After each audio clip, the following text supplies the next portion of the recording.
آج کی ویڈیو میں جادو، جنات کے اثرات اور دیگر امراض سے شفا یابی کے لیے 7 ایسے عمل جو احادیث میں حضور پاک صلی اللہ علیہ وسلم سے ثابت ہیں وہ ذکر کیے جائیں گے۔ السلام علیکم، آپ دیکھ رہے ہیں مائی ڈیپ تھاٹس۔ نمبر 1، حضور پاک صلی اللہ علیہ وسلم حضرت حسن حسین کے لیے اور حضرت ابراہیم علیہ السلام اپنے بیٹوں حضرت اسماعیل اور حضرت اسحاق علیہ السلام کے لیے یہ دعا مانگا کرتے تھے: اعوذ بکلمات اللہ التامات من کل شیطان وہامہ ومن کل عین لامہ، جس کا ترجمہ میں اللہ تعالیٰ کے ہماگیر کلمات کی پناہ لیتا ہوں ہر شیطان اور ہر زہریلی بلا کے شر سے اور ہر لگنے والی نظر بد کے شر سے۔ نمبر 2، تکلیف کی جگہ پر ہاتھ رکھ کر یہ دعا پڑھنا مسنون ہے۔ 3 مرتبہ بسم اللہ الرحمن الرحیم پڑھیں اور پھر اعوذ بعزت اللہ وقدرتہ من شر ما اجد واحاذر، جس کا ترجمہ میں اللہ اور اس کی قدرت کی پناہ لیتا ہوں اس تکلیف کے شر سے جو مجھے ہو رہی ہے اور جس سے میں ڈر رہا ہوں۔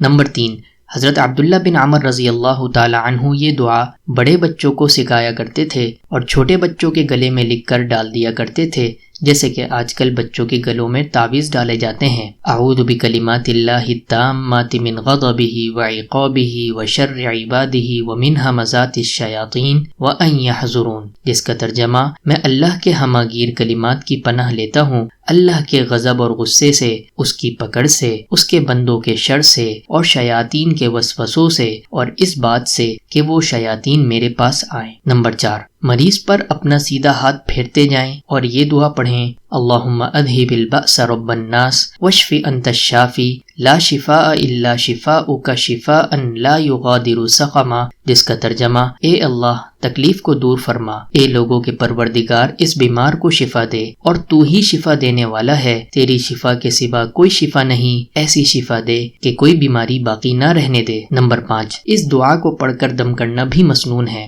بسم اللہ ارقیکا واللہ یشفیکا من کل داء فیکا من شر النفاثات فی العقد ومن شر حاسد اذا حسد، جس کا ترجمہ میں اللہ کے نام کے ساتھ تجھ پر دم کرتا ہوں اور اللہ ہی تجھے شفا دے گا ہر اس بیماری سے جو تیرے اندر ہو، اور جھاڑ پھونک کرنے والی عورتوں کے شر سے اور ہر حسد کرنے والے کے شر سے جب کہ وہ حسد کرنے لگے۔ نمبر 6، جس شخص نے کبھی کسی ایسے مریض کی عیادت کی جس کی موت نہ آنی ہو اور وہ یہ دعا 7 مرتبہ پڑھے تو اللہ تعالیٰ اس مریض کو اس مرض سے ضرور شفا دے دیں گے۔ اسأل اللہ العظیم رب العرش العظیم ان یشفیکا، جس کا ترجمہ میں خدائے بزرگ و برتر سے دعا کرتا ہوں جو عرش عظیم کا مالک ہے کہ وہ تجھے شفا دے دے۔ نمبر 7، سورۃ الفلق اور سورۃ الناس، جس کو معوذتین بھی کہا جاتا ہے، ان کو پڑھ کر دم کرنا۔ یہ سب اعمال احادیث سے ثابت ہیں۔